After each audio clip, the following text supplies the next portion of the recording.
Professional education and career. तो vital science का जो चैप्टर है उसमें ऑलरेडी 2 पार्ट हो चुके हैं। एक है उसका इंट्रोडक्शन पार्ट और सेकंड है उसका ब्लड प्रेशर। इंट्रोडक्शन पार्ट में मैंने बहुत सारे इंपॉर्टेंट क्वेश्चन हैं वो मैंने ऑलरेडी किया है, डिस्कस किया है। सेकंड जो पार्ट है उसमें मैंने ब्लड प्रेशर का जो टोटल है आप लोगों के आईएनसी सिलेबस के अंदर वो मैंने सब कुछ डिस्कस किया है। ये है आपका पार्ट 3। इसमें मैं डिस्कस करूंगी पल्स के बारे में, जो भी एक बहुत ही इंपॉर्टेंट पार्ट है आपके वाइटल साइंस के अंदर। तो चलिए अब हम स्टार्ट करते हैं।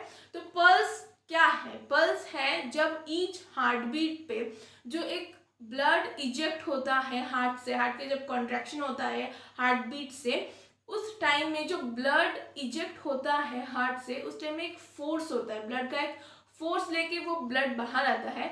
जब आप पल्स चेक करेंगे पल्स पॉइंट में, पल्स पॉइंट में क्यों? क्योंकि पल्स आप ऑल ओवर द बॉडी किसी जगह में पल्स आप नहीं मिल सकते। कुछ साइट्स होते हैं पल्स साइट्स, जो कि मैं इस वीडियो के आगे मैं आप लोगों को बताने वाली हूँ। तो उस पल्स साइट्स में ही आप लोग पल्स चेक कर सकते हैं। तो उस पल्स जो पॉइंट्स हैं उसमें जब आप फील करेंगे, जब आप चेक करेंगे, तो उस टाइम में आपको एक फोर्स फील होगा, एक ब्लड का फोर्स। इसको हम ब्लड का एक वेव भी बोल सकते हैं, तो इसको पल्स बोलते हैं। तो पल्स जो हम मेजरमेंट करते हैं ये एक इनडायरेक्ट मेजरमेंट होता है कार्डियक आउटपुट का। क्योंकि हार्ट जब कॉन्ट्रैक्शन जब होता है, हार्ट का जब कॉन्ट्रैक्शन होता है, हार्ट बीट के टाइम पे जो ब्लड इजेक्ट होता है हार्ट से, वो जो फोर्स होता है ब्लड का, उसी को हम फील करते हैं पल्स के पॉइंट पे।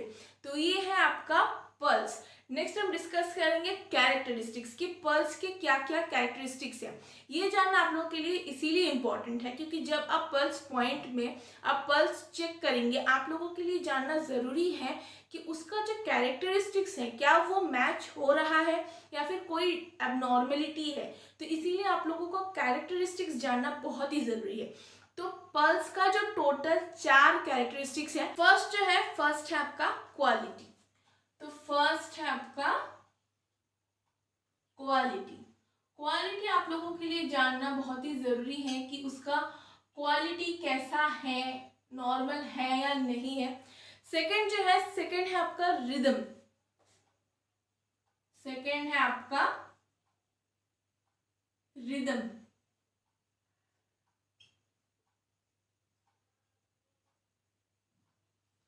थर्ड है आपका रेट, यानी कि जो पल्स रेट होता है वो भी तो आपको जानना जरूरी है कि ये नॉर्मल रेट में है या ज्यादा है या कम है। इसीलिए थर्ड जो कैरेक्टरिस्टिक्स है वो है आपका रेट। और जो फोर्थ कैरेक्टरिस्टिक्स है है आपका वॉल्यूम, कि कितना वॉल्यूम में आप उसको फील कर रहे हैं। तो फोर्थ जो कैरेक्टरिस्टिक्स है वो है आपका वॉल्यूम।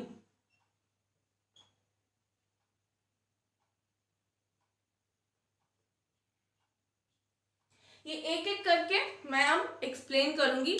तो फर्स्ट है आपका क्वालिटी। ये याद रखने का सबसे इजी जो टेक्निक है, बीच में 2 आर है, एक है रिदम, एक है आपका रेट, उसके आगे है आपका क्वालिटी और एक है वॉल्यूम। ये हो गए आपके 4 कैरेक्टरिस्टिक्स। ये आप लोग के लिए जानना बहुत ही जरूरी है क्योंकि जब आप पल्स चेक करेंगे तब आपको ये कैरेक्टरिस्टिक्स आपको ध्यान में रखना होगा कि ये सारे कैरेक्टरिस्टिक्स फुलफिल हो रहे हैं या नहीं। तो फर्स्ट हम बात करेंगे, जो फर्स्ट है आपका क्वालिटी।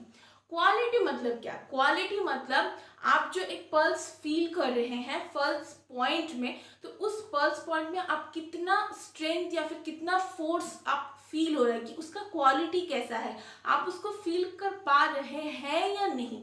तो वो है आपका क्वालिटी। सेकंड है आपका रिदम, कि वो रिदम में है या नहीं। आप जो पल्स फील कर रहे हैं पल्स पॉइंट में, उसका रिदम सही है या फिर बीच में कोई पल्स नहीं है या फिर वो रिदम ठीक नहीं है, एक रिदम में नहीं हो रहा है, कभी बीच में थोड़ा ज्यादा तो कुछ कम ऐसा हो रहा है। तो अगर रिदम में नहीं है तो उसको बोलते हैं डिसरिदमिया। डिसरिदमिया अगर वो रिदम में नहीं है तो उसको बोलते हैं। अगर बीच में कोई पल्स मिसिंग है या फिर रिदम में नहीं है, एब्सेंस ऑफ रिदम, उसको बोलते हैं एरिदमिया। ये जो टर्म्स हैं ये आप लोग जरूर जानिएगा क्योंकि वाइवा में ये आपको पूछ सकते हैं, या फिर आप अगर किसी भी नर्सिंग के रिक्रूटमेंट के लिए अगर आप बैठ रहे हैं, किसी भी एग्जामिनेशन दे रहे हैं, तो ये जो टर्म्स है, ये टर्म्स से आपको क्वेश्चन आ सकता है कि एरिथमिया क्या है या फिर डिसरिथमिया क्या है, तो ये आप लोग जरूर जान लीजिए। थर्ड जो है वो है आपका रेट, जो सबसे ज़्यादा इंपॉर्टेंट है, पल्स रेट। पल्स रेट बहुत ही इंपॉर्टेंट है कि उसका जो रेट है वो सही है या नहीं। एक नॉर्मल रेट होता है, जैसे ब्लड प्रेशर का मैंने पिछले क्लास में जो मैंने पढ़ाया है, ब्लड प्रेशर का एक नॉर्मल रेंज होता है। अगर उसमें नहीं है, अगर ज़्यादा है तो उसको अलग एक टर्म से बोलते हैं, अगर कम है तो उसको अलग बोलते हैं। तो पल्स रेट का भी एक नॉर्मल वैल्यू या फिर नॉर्मल एक रेट है, तो वो आपको चेक करना होगा कि वो नॉर्मल है या ज़्यादा है या फिर कम है, तो वो आप लोगों के लिए जानना ज़रूरी है। तो पल्स रेट का जो आपका नॉर्मल वैल्यू है, नॉर्मल है आपका 60 to 100 बीट्स पर मिनट। ये जो बीट्स पर मिनट है, ये जो आपका यूनिट है, ये आप लोग ज़रूर लिखिएगा क्योंकि ये बहुत ही इंपॉर्टेंट है। अगर आप यूनिट नहीं देंगे तो आपको फुल मार्क्स नहीं मिलेंगे, मार्क्स काट देंगे। और वाइवा में अगर आप नहीं बोलेंगे तो फिर वो टोटली आपका काट देंगे नंबर। इसीलिए यूनिट आप हमेशा याद रखिएगा कि ये बीट्स पर मिनट है। जब आप रेस्पिरेशन पढ़ेंगे तब आपको मैं डिफरेंस समझाऊंगी कि ये आप लोग का जो बीट्स पर मिनट है, ये आप लोग को याद रखना क्यों ज़रूरी है। तो फिलहाल ये जो है ये एक एडल्ट का है, एक इन्फेंट का अलग होता है, यानी कि जो बच्चे होते हैं उनका पल्स रेट अलग होता है। ये एक एडल्ट का मैंने बताया कि एडल्ट का 60 to 100 बीट्स पर मिनट ये नॉर्मल है। किसी किसी ऑथर के बुक में ये 70 to 100 करके भी दिया गया है। तो ये है आपका एवरेज नॉर्मल वैल्यू। अगर ये बढ़ जाता है तो फिर उसको क्या बोलते हैं? अगर ये बढ़ जाता है, कितना बढ़ जाता है? अगर ये 100 बीट्स पर मिनट, ये मैं नीचे ही लिख देती हूँ, अगर ये 100 बीट्स पर मिनट क्या अगर ज़्यादा होता है तो फिर उसको क्या बोलते हैं? तो फिर उसको बोलते हैं टैकीकार्डिया। ये आप लोग ज़रूर याद रखिएगा, ये आप लोग के लिए बहुत ही इंपॉर्टेंट है क्योंकि एक मेडिकल टर्म्स है, बहुत इंपॉर्टेंट है। तो मैं यहाँ पे लिख रही हूँ, एक अगर ये इंक्रीज होता है तो उसको बोलते हैं टैकीकार्डिया।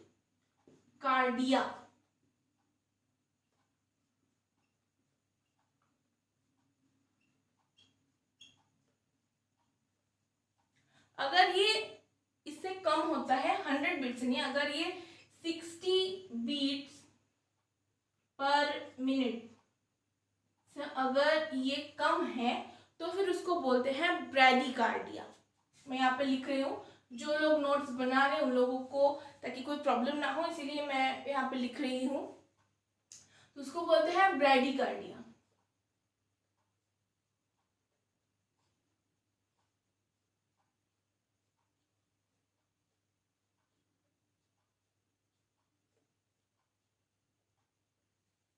ये हो गया आपका टैकीकार्डिया, ये हो गया आपका ब्रैडीकार्डिया। या अगर पल्स रेट अगर ये इंक्रीज होता है, ये अगर पल्स रेट आपका डिक्रीज होता है, यहाँ पे मैंने एक साइन बना दिया ताकि आप लोग को समझने में आसानी हो। जो है वो है आपका वॉल्यूम। वॉल्यूम मतलब आपका जो ईच हार्ट बीट में जब कॉन्ट्रैक्शन होता है हार्ट का, तो उसमें जब फोर्स एक फील कर रहे हैं पल्स पॉइंट में, तो उसका स्ट्रेंथ कितना है, फोर्स कितना है। तो अगर उसका वॉल्यूम ज़्यादा होगा तो फिर आप उसको फील कर पाएंगे कि वो जो पल्स है वो स्ट्रॉन्ग है कि वीक पल्स है। तो इसीलिए उसको बोलते हैं वॉल्यूम। जब आप फील करेंगे तब आपको पता चलेगा कि पल्स स्ट्रॉन्ग है कि वीक है। तो वो एक कैरेक्टरिस्टिक्स है जो अंडर में वॉल्यूम के अंडर में आता है। तो ये हो गया आपका टोटल 4 कैरेक्टरिस्टिक। तो मैंने क्या क्या बताया, एक है क्वालिटी, सेकेंड है रिदम, थर्ड है रेट, फोर्थ है आपका वॉल्यूम। इसमें जो रेट का जो इंक्रीज डिक्रीज सब बता दिया। नेक्स्ट जो मैं आपको लोगों को बताऊंगी वो है फैक्टर्स, कि क्या क्या फैक्टर्स आपके रिस्पॉन्सिबल हैं जो पल्स रेट है उसको इंक्रीज करने में और डिक्रीज करने में, क्या क्या फैक्टर्स रिस्पॉन्सिबल है। जो फैक्टर्स हैं पल्स के या फिर ब्लड प्रेशर के, वो आप लोगों के लिए इंपॉर्टेंट है। तो चलिए अब हम देख लेते हैं कि फैक्टर्स कौन से रिस्पॉन्सिबल हैं, इंक्रीजिंग फैक्टर्स, यानी कि कौन से फैक्टर्स रिस्पॉन्सिबल है पल्स रेट को इंक्रीज करने में। तो यहाँ पे मैंने फैक्टर्स लिख दिया है, तो ये इंक्रीजिंग फैक्टर्स है, तो यहाँ पे मैं एक साइन दे देती हूँ ताकि आप लोगों को समझने में कोई प्रॉब्लम ना हो कि ये इंक्रीजिंग फैक्टर है। तो फर्स्ट जो फैक्टर है आपका पल्स रेट का इंक्रीजिंग फैक्टर, वो फर्स्ट है आपका स्ट्रेस। यहाँ पर मैं लिख रही हूँ, फर्स्ट है आपका स्ट्रेस।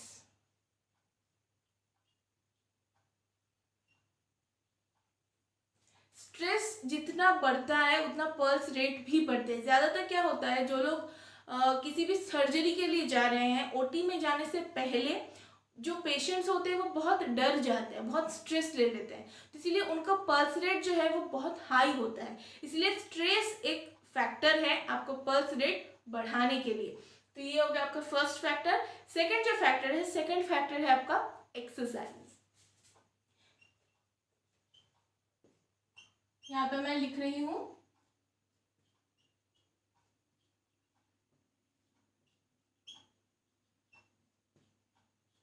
यानी कि अगर आप एक्सरसाइज करेंगे, ज़्यादा अगर आप एक्सरसाइज करेंगे तो उससे भी आपका जो पल्स रेट है वो आपका बढ़ सकता है। लेकिन जब आपका बॉडी में एक्सरसाइज करने से जनरली आपका जो हीट है वो बढ़ जाता है, तो इसीलिए पल्स रेट भी बढ़ जाता है। जब धीरे धीरे आपका जो बॉडी का जो वार्मथ है वो जब कम हो जाएगा, तब भी आपका जो पल्स रेट है जब बढ़ जाएगा वो धीरे धीरे वो कम भी हो जाएगा। तो ये हो गया आपका सेकेंड फैक्टर। तो क्योंकि आप समझ रहे हैं कि एक्सरसाइज करने से बॉडी गर्म हो जाता है तो उससे पल्स रेट होता है। तो थर्ड जो फैक्टर है वो है आपका फीवर। ये आप लोग को याद रखने में आसानी होगी। मैंने कहा था पहले क्लास में कि ये जो सारे आपके हैं वाइटल साइंस, ये सब कुछ इंटर रिलेटेड है, इंटर कनेक्टेड है। एक अगर बढ़ जाए या फिर कम जाए हो जाए तो फिर उससे दूसरा जो वाइटल साइंस है उसमें इफेक्ट होता है। तो एक है आपका फीवर, थर्ड है आपका फीवर। अगर आपको फीवर होता है उस टाइम में भी आपका जो पल्स रेट है वो बढ़ जाता है, आपका जो बॉडी हीट हो जाता है, जितना बॉडी गर्म होता है उतना जो आपका पल्स रेट है वो भी बढ़ता है। धीरे धीरे जब बॉडी का जो टेम्परेचर है वो जब धीरे धीरे कम होता है, पल्स रेट भी आपका कम हो जाता है। नेक्स्ट है आपका पेन, यानी कि जो फोर्थ आपका इंक्रीजिंग फैक्टर है वो है आपका पेन। यानी कि अगर आपको पेन हो रहा है तो वो भी इंक्रीज कर सकता है आपके पल्स रेट को। पेन भी एक इंक्रीजिंग फैक्टर है। नेक्स्ट है आपका ब्लीडिंग। जिन लोगों का ज़्यादा ब्लीडिंग होता है किसी भी एक्सीडेंट में या फिर कुछ और रीज़न भी हो सकते हैं, तो अगर ब्लीडिंग ज़्यादा हो रहा है तो उनको भी पल्स रेट जो है वो बढ़ जाएगा। तो ब्लीडिंग एक फिफ्थ फैक्टर है, इंक्रीजिंग फैक्टर है पल्स रेट का फैक्टर। ये बहुत इंपॉर्टेंट है आप लोगों के लिए। अगर आपको फैक्टर्स दिए जाए तो फिर ये जो सारे हैं ये पॉइंट्स लिख के फिर आपको उसको डिस्क्राइब करना होगा।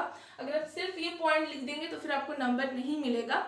इसीलिए मैं जो बोल रही हूँ वो अपने तरीके से आप नोट्स बनाइए, और इस पॉइंट्स के साथ जब आप एग्जामिनेशन में जब आप लिखेंगे तब उसको अपने तरीके से, अपने भाषा से, इजी लैंग्वेज में आप फिर उसको लिखिएगा। अगर सिर्फ ये पॉइंट, तो जो 6th पॉइंट है इंक्रीजिंग फैक्टर वो है आपका मेडिकेशन। कुछ मेडिकेशन जैसे आपका ब्लड प्रेशर बढ़ा सकता है, तो वैसे ही कुछ मेडिकेशन आपका जो पल्स रेट है वो भी बढ़ा सकता है।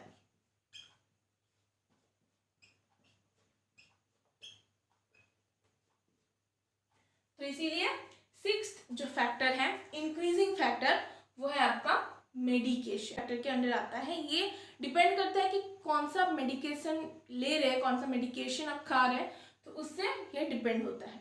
नेक्स्ट हम देखेंगे जो डिक्रीजिंग फैक्टर्स है, क्योंकि अगर आपको फैक्टर्स दिए गए कि पल्स रेट का इन फैक्टर्स क्या क्या है, कौन से फैक्टर्स रिस्पॉन्सिबल है, तो फिर आपको इंक्रीजिंग और डिक्रीजिंग दोनों फैक्टर्स ही आप लोगों को लिखने होंगे। आपको फुल मार्क्स पाने के लिए अगर 5 मार्क्स का है फिर भी आप कोशिश कीजिएगा इंक्रीजिंग डिक्रीजिंग पूरा लिखने के लिए, और 10 मार्क्स का अगर होगा तो आपको पूरा लिखना ही होगा।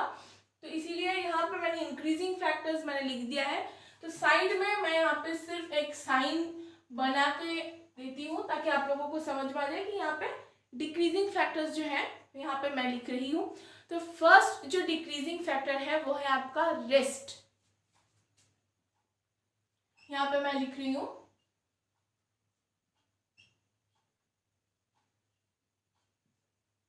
फर्स्ट है आपका रेस्ट, यानी कि जो लोग रेस्टिंग पीरियड में होता है उन लोगों का पल्स रेट डिक्रीज हो जाता है, तो इसीलिए फर्स्ट जो फैक्टर है वो है आपका रेस्ट। सेकंड जो फैक्टर है वो है आपका इंक्रीजिंग एज, यानी कि एज एक फैक्टर है आपका जो पल्स रेट है वो डिक्रीज करने के लिए। तो सेकंड है आपका इंक्रीजिंग। यहाँ पे इंक्रीजिंग को मैं एक साइन बना के दिखा रही हूँ, और फिर इंक्रीजिंग एज एक फैक्टर है, याद रखिएगा इंक्रीजिंग फैक्टर, इंक्रीजिंग एज ये डिक्रीजिंग फैक्टर है। डिक्रीजिंग फैक्टर का सेकंड जो है वो है आपका इंक्रीजिंग एज, यानी कि जिन लोगों का एज बहुत ज्यादा है उन लोगों का पल्स रेट बहुत कम होता है, तो इसीलिए ये एक फैक्टर है। थर्ड है आपका मेडिकेशन। यहाँ पे भी आपका मेडिकेशन है, कुछ मेडिकेशन भी रिस्पॉन्सिबल होते हैं डिक्रीज करने के लिए आपका जो पल्स रेट है, तो इसीलिए आपका जो थर्ड एक फैक्टर है वो है आपका मेडिकेशन। मैंने यहाँ पे लिख दिया मेडिकेशन भी एक फैक्टर है, ये डिपेंड करता है आप कौन सा मेडिकेशन ले रहे हैं। फोर्थ है आपका थायराइड ग्लैंड्स डिस्टर्बेंसेस। अगर थायराइड ग्लैंड्स में अगर कुछ प्रॉब्लम होता है तो वो भी एक फैक्टर है। थायराइड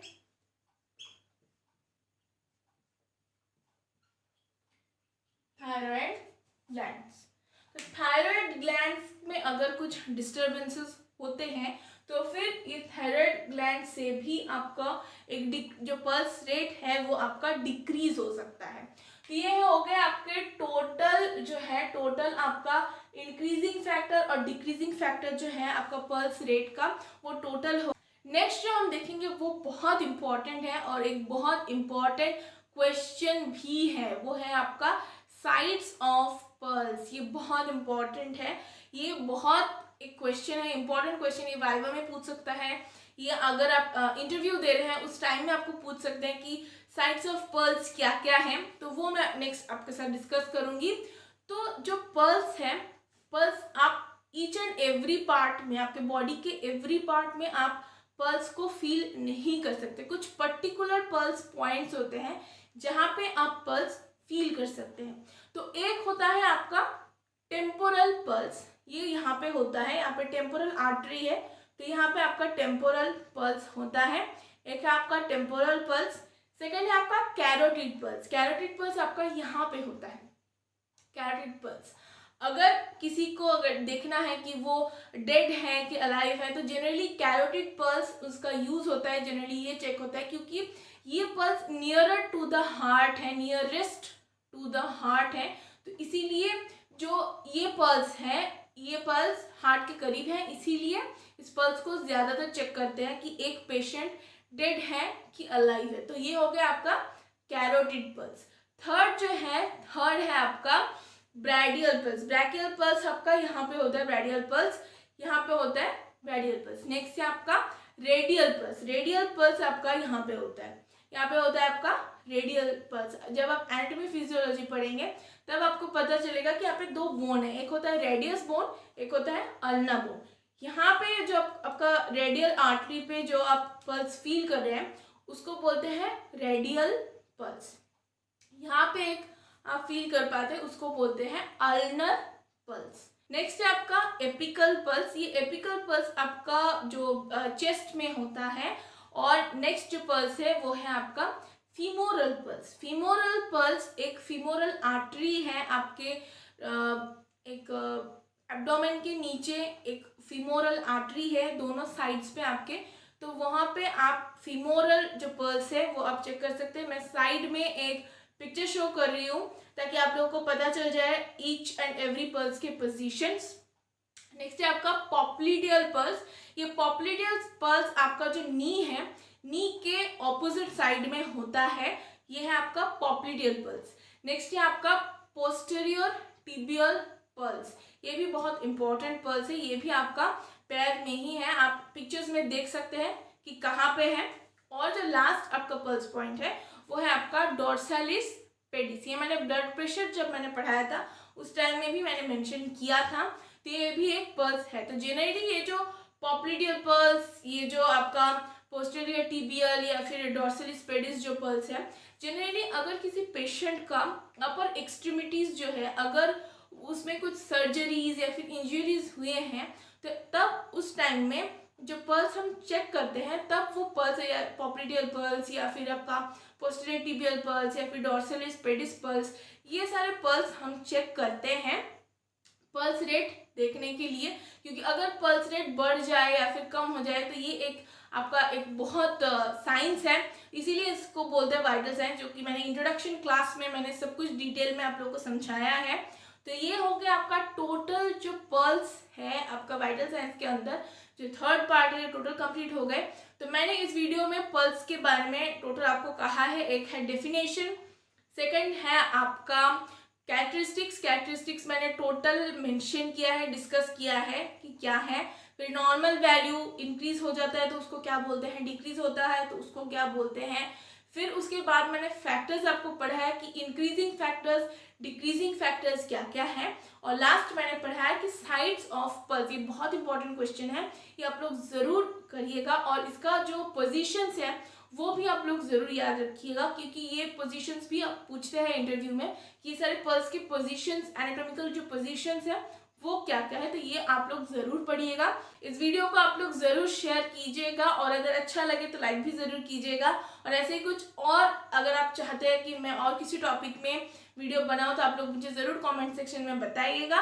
और ऐसे कुछ इंपॉर्टेंट वीडियोस के लिए मेरे चैनल को सब्सक्राइब के साथ साथ जो बेल आइकन है वो भी आप लोग ज़रूर प्रेस कीजिएगा।